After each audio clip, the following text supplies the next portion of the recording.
Meus irmãos, eu desejo cumprimentá-los com a paz do Senhor Jesus. Eu peço por gentileza para você abrir a sua Bíblia no Evangelho de Jesus, segundo escreveu Lucas, capítulo de número 24. Localize o versículo de número 1. Enquanto você encontra no seu exemplar bíblico o Evangelho segundo escreveu Lucas, capítulo de número 24, eu quero fazer nesta noite minha palavra de gratidão a Deus pela oportunidade que Ele me concede de estar aqui neste campo de trabalho e também conhecendo hoje pessoalmente e servindo o ministério do pastor Leidir Ribeiro. Muito obrigado, pastor.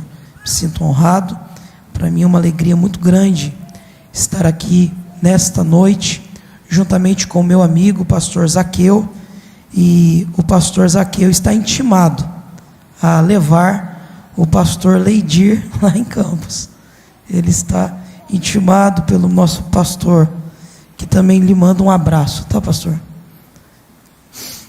O capítulo 24, o versículo de número 1 do texto sagrado diz assim: E no primeiro dia da semana, muito de madrugada, foram elas ao sepulcro, levando as especiarias que tinham preparado, e algumas outras com elas, e acharam a pedra removida do sepulcro. E entrando não acharam o corpo do Senhor Jesus. E aconteceu que enquanto elas, muito perplexas a esse respeito, eis que pararam junto delas 2 homens com vestes resplandecentes. E estando elas muito atemorizadas, abaixando o rosto para o chão, eles lhes disseram: Por que buscais o vivente entre os mortos? Não está aqui, mas ressuscitou. Lembrai-vos como vos falou, estando ainda na Galileia. Não está aqui, mas ressuscitou. Amém? Os irmãos, podei-vos assentar. Irmãos, quero fazer isso muito rapidamente. Eu pedi autorização ao nosso pastor, ele me concedeu. Uma das formas que Deus tem usado a nossa vida neste tempo é escrevendo algumas coisas para contribuir com a igreja do Senhor. Hoje trago em mãos 2 dos meus novos livros, dos meus lançamentos, que é o livro, primeiramente, Pregação Cristocêntrica. Pregação Cristocêntrica, uma proposta saudável para a igreja de Cristo. Jesus é o centro da mensagem cristã. A maior contribuição que a igreja pode oferecer ao mundo é a mensagem do Evangelho, centralizada, única e exclusivamente em Jesus. Ele é o propósito maior da nossa alegria, do nosso culto, da nossa adoração. Nós só estamos aqui porque Jesus é o centro de todas as coisas. A palavra cristocêntrica significa Cristo no centro de tudo. Que tenhamos uma vida centralizada na obra, no ministério e na vida de Jesus. Que possamos ter uma vida que reflita Jesus no nosso cotidiano, no nosso dia a dia. Infelizmente, a tarefa da pregação ultimamente descentralizou da sua proposta original. Colocaram o homem no lugar que deveria ser de Jesus. E sabemos que todas as vezes que isto acontece, nos deparamos com seríssimas tragédias. Então este livro é uma proposta, uma reorientação do dever da pregação. Tive a alegria de contar com o prefácio do pastor e mestre Elias Torralbo. O pastor Elias recomenda e ele prefaciou este livro falando da sua urgência e da sua relevância. O segundo livro que trago em mãos é o livro Teologia Intensiva. Teologia Intensiva. Aprenda teologia de forma simples e prática. Aprenda teologia de forma simples e prática. Infelizmente, por muitos tempos, a palavra teologia foi tida como uma inimiga da igreja. Mas nós descobrimos ao longo do tempo que quando a teologia é deficiente, a igreja passa a ser deficiente, porque ela sofre com os ventos de doutrinas heréticas que vão infiltrando na igreja e fazendo com que a igreja perca a sua força, a sua pungência. Mas graças a Deus, nós estamos vivendo um tempo que as pessoas entenderam que diante desse cenário que a nossa fé tem sido atacada, e infelizmente, diante dos ataques, revelou-se um contexto. O que nós tínhamos de problema não era a teologia, mas o nosso preparo. Porque a teologia não é uma inimiga, porque o fundamento da teologia é Deus, o centro da teologia é Cristo, a essência inspiradora da teologia é o Espírito Santo, a nossa ferramenta de trabalho é a Bíblia Sagrada, e a proposta da teologia é o fortalecimento da igreja diária e cotidianamente. Por isso, irmãos, ali no final, eu gostaria de pedir a sua ajuda para que você possa abençoar a minha vida adquirindo estes livros, e eu creio que continuarei sendo uma bênção para você depois que este culto terminar. Eu digo para você que você precisa fazer essa leitura, você precisa destes exemplares. Estes 2 exemplares você já não pode mais comprar, porque isso aqui é um presente ao ministério do pastor Leidir, e eu me sinto muito feliz em presenteá-lo com esses 2 exemplares. Muito obrigado, pastor.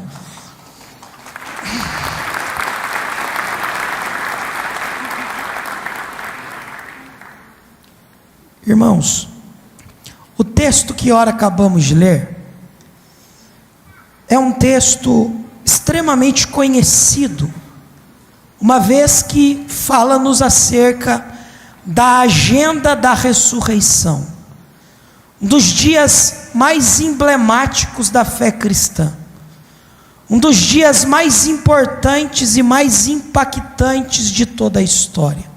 Um exemplo: uma irmã louvou aqui nessa noite, fazendo relação ao sacrifício e à ressurreição. Certamente a igreja se alegrou, porque este é o fundamento maior da nossa esperança.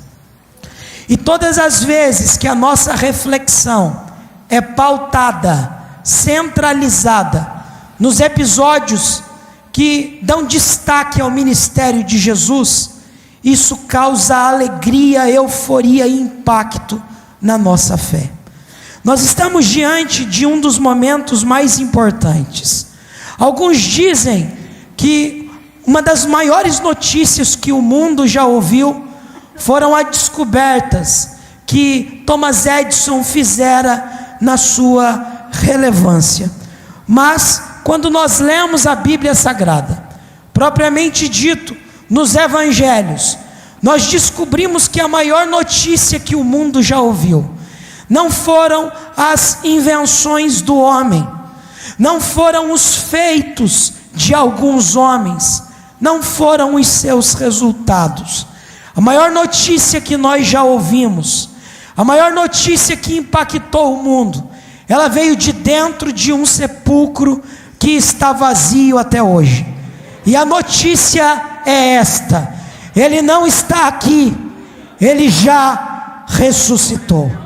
Glória ao nome de Jesus, porque essa notícia dividiu os impérios, essa notícia impactou a fé cristã, essa notícia deu cada vez mais combustível à nossa esperança, e é por causa dessa notícia tão verdadeira, tão poderosa, que nós estamos reunidos aqui nessa noite. Não negociamos a nossa fé, não negociamos a nossa consciência, não quebramos os nossos princípios, porque acreditamos que o Cristo que venceu a morte, Ele está vitoriosamente vivo, poderosamente vivo, e daqui a pouco, queira os homens aceitar ou não, Ele virá gloriosamente, e todo olho o verá glorificado, e toda língua confessará que Ele é o Senhor eternamente. Bendito é o nome de Jesus para todo sempre. Mas quando nos deparamos com esta informação tão poderosa, relatada pelos 4 evangelistas que fizeram a narrativa do ministério de Jesus, é interessante pensar que cada um dos evangelistas fizeram narrativas partindo de momentos propositais que foram cabíveis a eles escreverem acerca dos episódios, mas tudo que se diz respeito ao fato da cruz, ao fato da ressurreição, eles são concordantes ao afirmar que o sepulcro está vazio e Jesus está vivo. Glória ao nome de Jesus. Mas nós não podemos desvencilhar nem distanciar a informação que todos os evangelistas narram acerca de tudo que Jesus cumpriu. Tudo inicia com Deus criando o mundo e dizendo ao homem que tudo que Deus criou, Deus estabeleceu para que o homem desfrutasse. Deus implantou, Deus inseriu o homem no jardim, e Deus disse ao homem: tudo isso é para ti, tudo isso é para que você venha desfrutar, mas há uma sentença, há um limite, e você não deve quebrar. Mas desde que os dias são dias, o homem na sua natureza, parece que ele não sabe lidar com limites. Deus estabeleceu, o homem quebrou, e o profeta Isaías dissera que o que causa separação entre Deus e os homens é o pecado. O homem é tirado daquilo que ele foi feito para desfrutar. Deus diariamente descia no jardim a encontrar-se com o homem, mas no dia da queda, a Bíblia Sagrada diz que, diferente dos outros dias que Deus encontrava com Adão no jardim, Deus desceu no jardim e Adão está atrás de uma moita, escondido, porque a sua consciência abriu e ele reconheceu que havia transgredido e que estava nu. Deus faz uma pergunta dentro do jardim: Adão, onde tu estás? Deus não está perdido dentro do jardim que ele mesmo criou. Deus não está perdido geograficamente, mas na ideia do texto, quando Deus pergunta para Adão: Adão, aonde você está? É Deus proporcionando a Adão o mesmo que foi proporcionado ao filho pródigo. Era Deus dizendo: caia em si e veja o que você perdeu, veja o que você acarretou na sua atitude pecaminosa. Nos outros dias você estava no mesmo mesmo lugar me aguardando, mas agora por causa do pecado, você está separado, você está distanciado de mim. E Deus estabeleceu uma palavra: por causa do pecado, o homem foi separado de Deus. Por causa do pecado, a morte passou a ser uma inimiga implacável da humanidade. Os patriarcas foram excelentes em suas atividades, mas tombaram. Os reis, tanto piedosos quanto impiedosos, cumprindo as suas missões, tombaram e a morte os venceu. Os profetas foram fidedignos ao ministério que Deus estabeleceu, mas tombaram.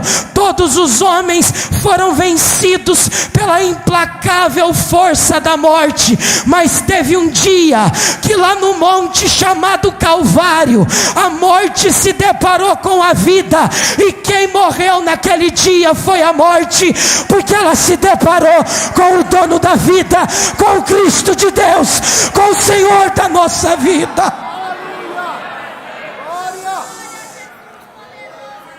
Paulo, escrevendo acerca da morte, ele estabeleceu uma sentença afirmativa. Ele disse: e todos os homens, decorrentes do pecado de Adão, morreram. Havia uma sentença, a morte passou a ser uma inimiga implacável.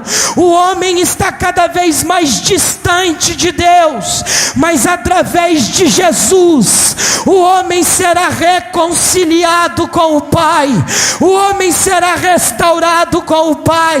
Jesus vem com uma missão urgente e objetiva. Jesus vem com o propósito de reconciliar a humanidade, e mesmo sendo um bebê, ele já vem com um recado para a morte: você não vai me vencer, mas eu vencerei você. Jesus nasce diante do maior infanticídio de toda a história de Israel. Todos os bebês até 2 anos foram mortos cruelmente, mas a Bíblia Sagrada diz que Jesus foi preservado da esfera da morte diante de um plano de Deus, porque a morte não pode detê-lo, mas ele vencerá a morte, porque ele é o Cristo da vida, o Senhor da nossa história. Ele precisa iniciar seu ministério. Ele precisa dar características ao seu ministério. Com 12 anos ele está entre os doutores, dialogando acerca dos episódios da fé cristã, dialogando com aqueles homens. Aí há um silêncio nas narrativas, mas com 30 anos ele inicia seu ministério. Mateus, Marcos, Lucas e João falam de pelo menos 35 sinais que estão escritos e descritos em toda a escritura. Dentre esses sinais, ele curou o paralítico, ele curou os cegos. Dentre esses sinais, ele andou sobre as águas, ele multiplicou o pão e peixe, ele gerou pescas milagrosas. São 35 sinais que estão escritos e descritos em toda a narrativa bíblica. Ele dá características ao seu ministério. Ele dependia de pelo menos 10 discípulos que acompanhassem o seu ministério, e ele chamou 12 porque ele nunca deveu nada para ninguém, ele sempre fez além. Ele precisava de apenas 10 para ter acesso à sinagoga, mas ele começa a chamar homens, e o interessante é que os discípulos que ele vai chamar, ele não se utiliza de nenhum mecanismo de entretenimento e de convencimento público para que esses homens o acompanhem. Ele não diz: eu vou mudar a conta bancária de vocês. Ele não diz: eu vou mudar a estrutura da casa de vocês, eu vou dar um apartamento para vocês na melhor praia da Judeia. De forma nenhuma. Ele simplesmente disse para esses homens: me segue. E a vida deles nunca mais foi a mesma, porque toda palavra dita por Jesus é transformadora. Toda experiência com Jesus Jesus é transformadora, e nessa noite Ele pode transformar a sua vida, nessa noite Ele pode transformar a sua história, nessa noite o Cristo de Deus pode libertar, curar, Ele pode gerar vida, e nós o glorificamos porque Ele está entre nós, poderosamente vivo. Glória ao nome de Jesus. A Bíblia diz que Ele começa a chamar esses homens, a Bíblia diz que Ele começa a dar características ao seu ministério, porém, por afrontar um sistema político corrupto, Jesus passou a ser um homem procurado pela religiosidade como um inimigo, procurado por Roma, por ser um homem que estava afrontando todo o sistema do império. Jesus passa a ser um homem procurado, e sabe como ele reage? A Bíblia diz que ele percorria todas as regiões, pregando o evangelho, curando as enfermidades e ensinando as suas verdades. A procura do império não o fez parar, a procura dos religiosos não o intimidou, mas cada vez ele pregava, anunciava e curava ainda mais, porque o seu ministério servia dessa tríplice função: ensinar, pregar e curar por onde ele passava. Nada o intimidou, e Jesus tem uma missão definida: eu corro. Agora, depois que o seu ministério está cada vez mais formado, reconhecido, passou-se 3 anos, havia uma notoriedade do seu ministério. Seu ministério já havia sido confirmado pelo céu. Diante do episódio do batismo de João, o próprio Deus desceu naquele episódio e centralizou a história: este é o meu filho amado. A história está centralizada, toda profecia, toda escritura está cumprindo nele, convergindo nele. Mas a escritura sagrada tem um apontamento, uma sentença: ele veio para morrer, e morrer para os seus. A Bíblia diz que ele faz afirmações diante de reuniões de pessoas, diante de multidões, e com os seus discípulos ele diz afirmativamente: o meu tempo é chegado diante de vós. Ele não negociou a sua mensagem, ele não abriu mão das suas verdades. Mesmo intimidado, ele pregava o evangelho. E por que ele pregava o evangelho? Porque o evangelho é a única ferramenta capaz de esmagar a soberba do homem e revelar a glória de Deus. No evangelho está contido a mensagem da justiça e da retidão do homem, e é através do evangelho que o homem reconhece o seu estado pecaminoso e o quanto o homem está afastado de Deus. Mas a partir do evangelho o homem se identifica com o caminho, com a verdade e com a vida, que é Jesus. Então ele está dando afirmações, e ele diz: eu vou ao Pai. Jerusalém está fervilhando de pessoas. Dentre as festas, a Páscoa era a principal de todas. Jerusalém, nos dias de Jesus, tinha uma população de pelo menos 40 mil habitantes. Mas durante as festas, e principalmente na Páscoa, havia um grupo de pelo menos 500 mil pessoas que iam para Jerusalém para a celebração da festa. Jerusalém está fervilhando de pessoas indo e vindo. Todas as casas estão reunidas e congregadas, e o cenário é mais ou menos esse: é uma mesa, e nessa mesa toda a família está assentada, para que eles pudessem partilhar da ceia pascual. Jesus, não sendo indiferente, ele também está na mesa. Ele também tem os seus discípulos assentados com ele. Os principais elementos da história de Israel estavam postos à mesa: o cálice contendo suco de uva, o pão que era o símbolo da fertilidade em Israel. Só que agora Jesus toma em suas mãos os dois elementos mais importantes da estrutura celebrativa de Israel, e ele diz: a partir de agora, este pão já não é mais o símbolo da fertilidade, mas é o meu corpo que é despedaçado por vós. Você está dando glória, mas aquele ambiente era traumático. Ele toma em suas mãos o cálice e diz: a partir de agora, este já não é mais o símbolo da prosperidade, mas é a revelação da nova aliança a partir do meu sangue que será derramado por vós. Os discípulos permanecem silenciosos, estarrecidos. O ambiente que era celebrativo passou a ficar traumático, dividido e silencioso.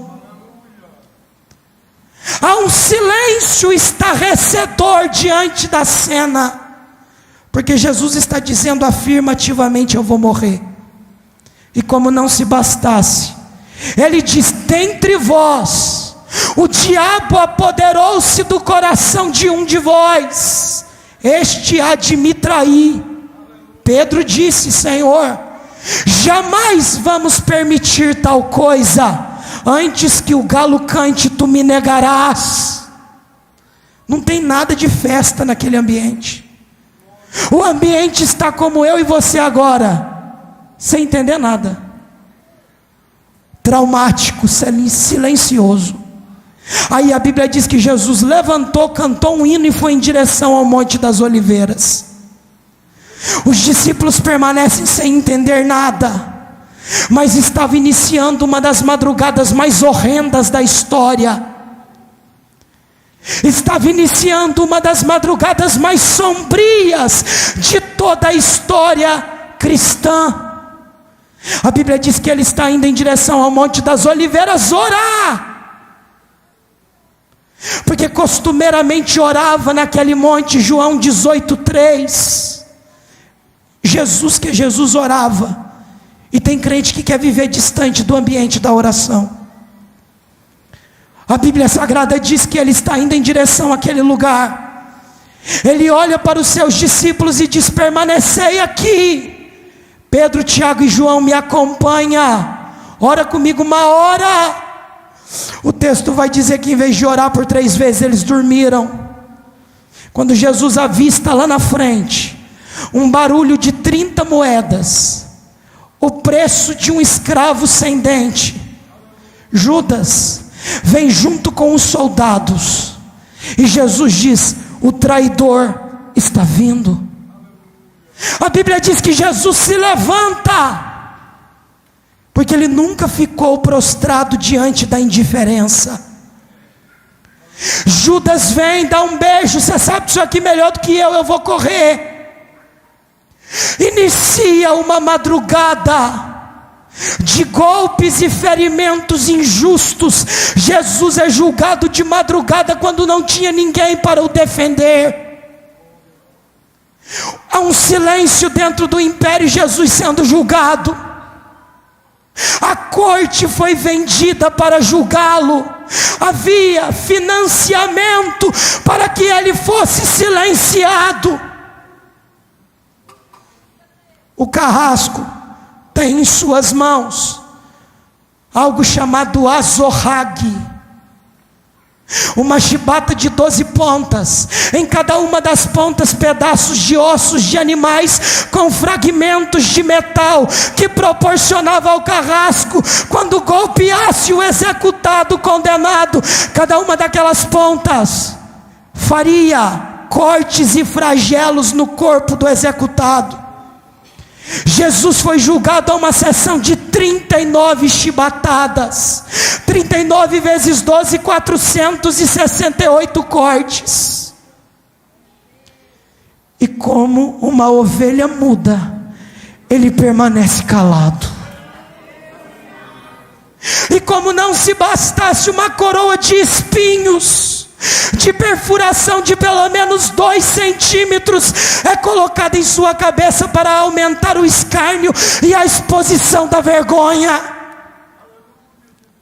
A haste de um madeiro que não era dele, era de Barrabás, 50 quilos é colocada em suas costas. Ele vai fazer uma via chamada Via Dolorosa, pelo menos 1 quilômetro. E essa via vai ser marcada por pegadas de sangue. E Jesus silencioso, ele está indo em direção ao monte chamado Caveira. A cena do monte chamado Caveira é muito conhecida de todos nós. É ladrão, Jesus e ladrão. A cruz de Jesus está ao meio, estrategicamente. Porque se tirar a cruz do meio, vai restar o quê? 2 ladrões. Mas a cruz ao meio, ela vai dividir a história.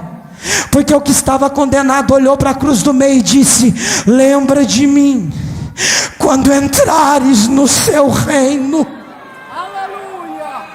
No alto da cruz ele é Deus, no alto do escárnio ele é Deus, no alto da exposição vexatória ele permanece sendo aquele que pode salvar, regenerar e reconciliar a humanidade perdida.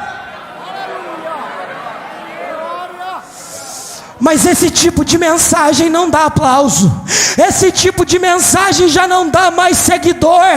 Esse tipo de mensagem não dá tapinha nas costas. Mas é essa mensagem que abre o céu e coloca pecadores da morte para a vida, da morte para a vida. Bendito é o nome de Jesus.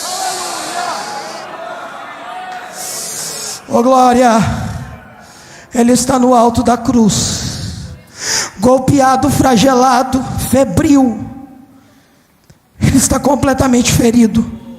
Seu corpo está cada vez mais próximo da história terminar. O óbito está cada vez mais frontalmente a ele. O episódio de encerramento está diante dele. Mas ele permanece no alto da cruz, silencioso. Ele não abriu a boca, ele permaneceu calado. Mas às 3 da tarde, quando o mundo pensava ele vai se render, quando Roma pensava ele vai se entregar, quando a religião dizia agora ele confessa que é menor do que Moisés, que é menor do que Abraão, ele disse: está consumado, está pago, está feito, está plenamente.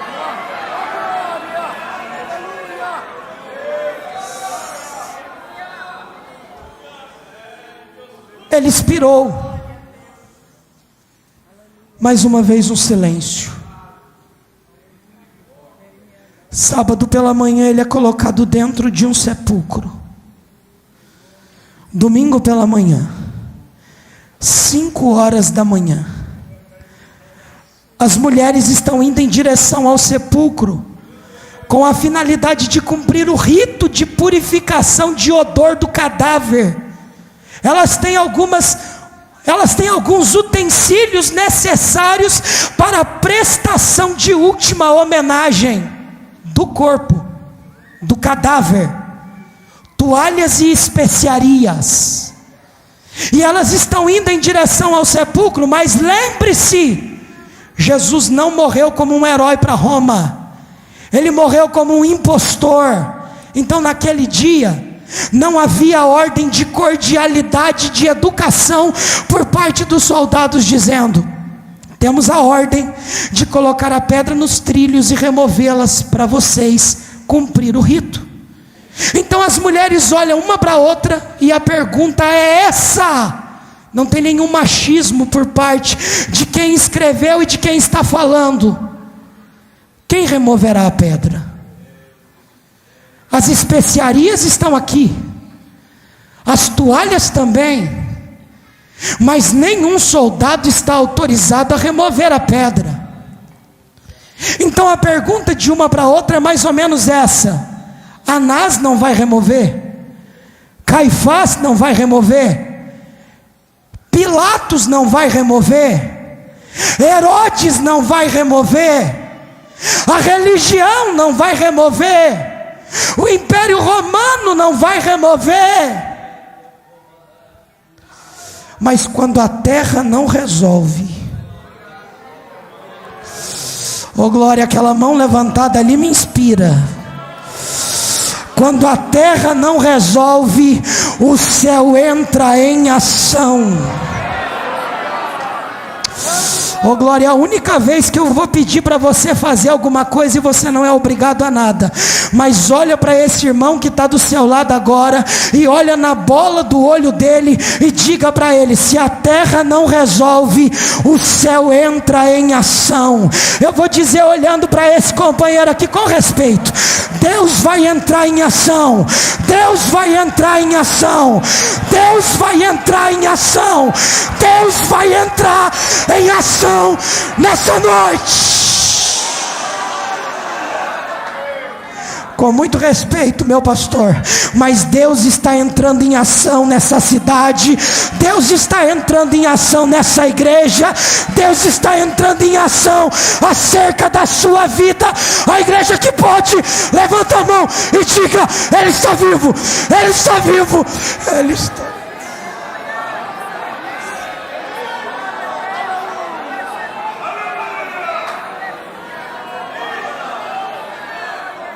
Deus está entrando em ação nessa noite. Você está forçando a exegese, sua hermenêutica está muito alucinante. Ah é? Olhe Mateus 28, a Bíblia diz que ninguém quis remover a pedra, só que de repente um terremoto veio do céu. A Bíblia diz que o terremoto veio do céu. Aí você acredita se quiser, um ser angelical se colocou em cima da pedra, removeu a pedra e disse: por que buscais o vivente entre os mortos? Não está aqui, já ressuscitou, já ressuscitou, já ressuscitou.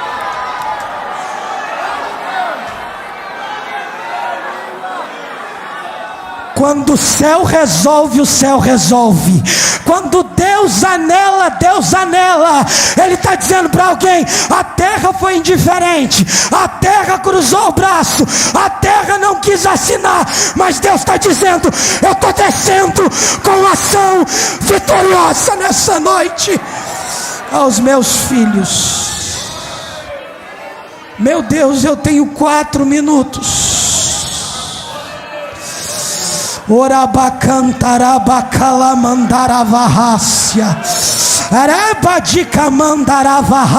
Obreiro também é renovado, obreiro também fala em língua. A igreja recebe, a igreja recebe nessa noite.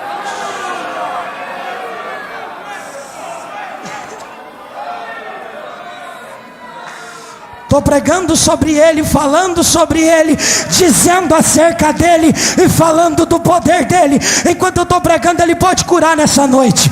Enquanto eu estou pregando, ele pode libertar nessa noite.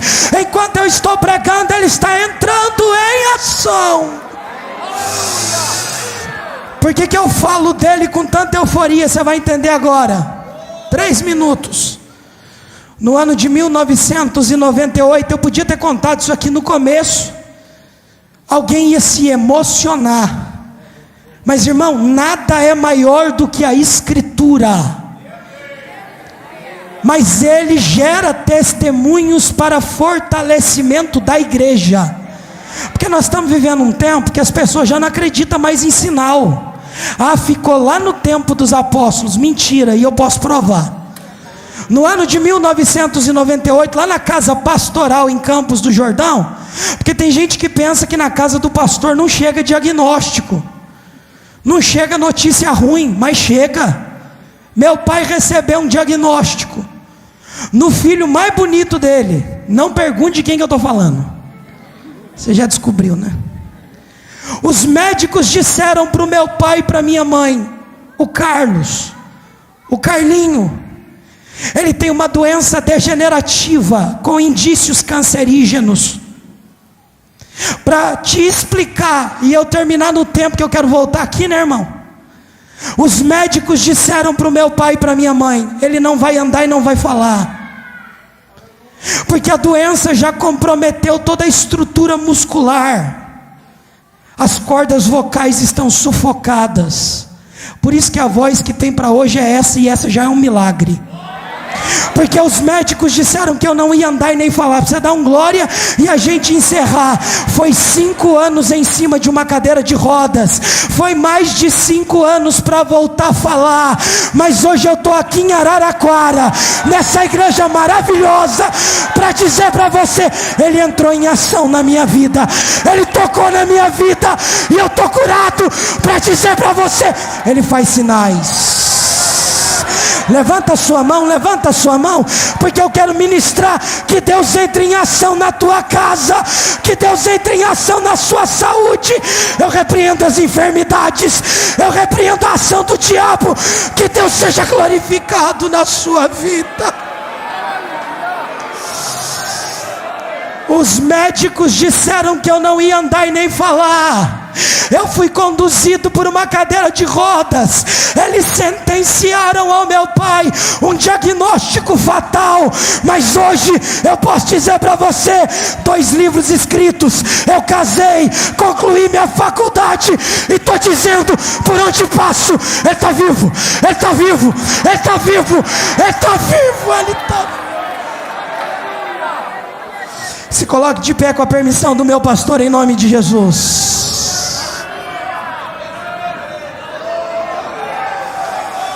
Se coloque de pé adorando a Deus. Deus abençoe essa igreja, e que o Cristo vivo seja glorificado entre nós.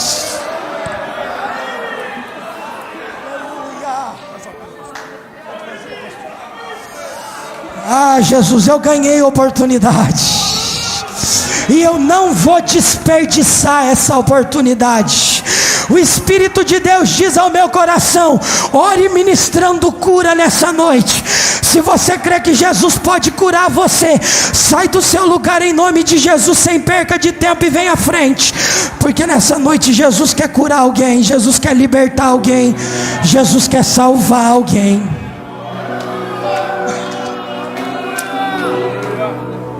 Enquanto os nossos irmãos que acreditam nesse apelo estão vindo à frente, eu quero fazer uma pergunta: há entre nós alguém que precisa aceitar o Cristo que venceu a cruz por causa de você? Há alguém entre nós? Há alguém entre nós? Levante a sua mão e venha à frente nessa noite.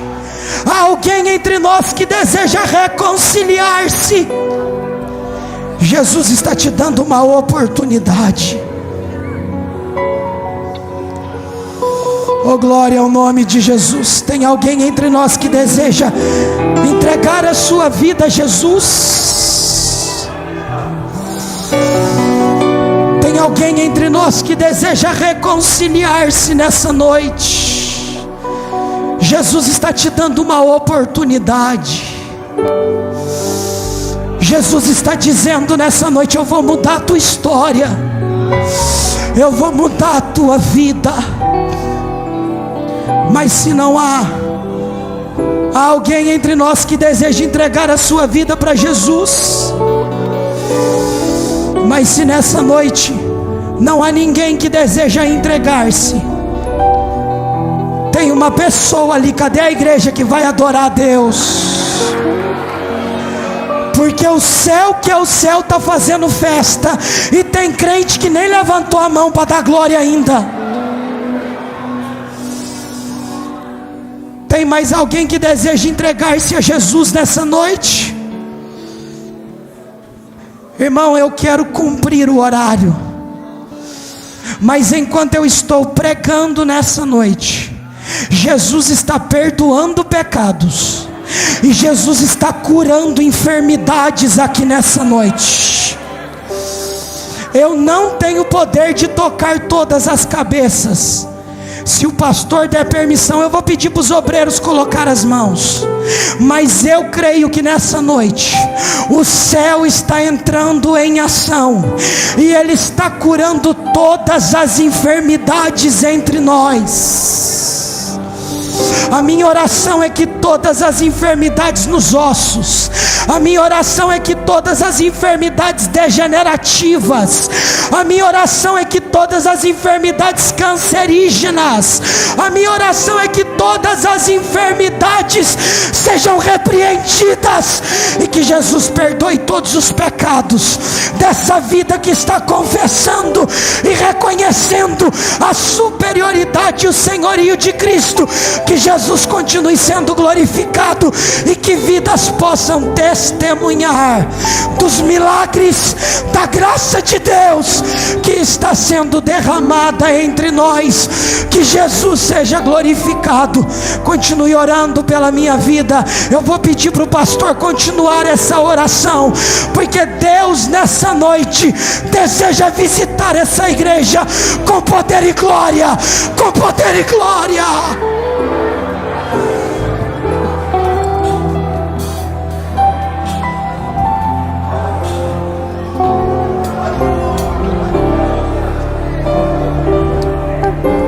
Glória a Deus, soberano e eterno Deus, nosso Pai. Na autoridade do nome de Jesus agora, os obreiros estão impondo as mãos, e nós ordenamos em nome de Jesus que toda enfermidade seja repreendida agora.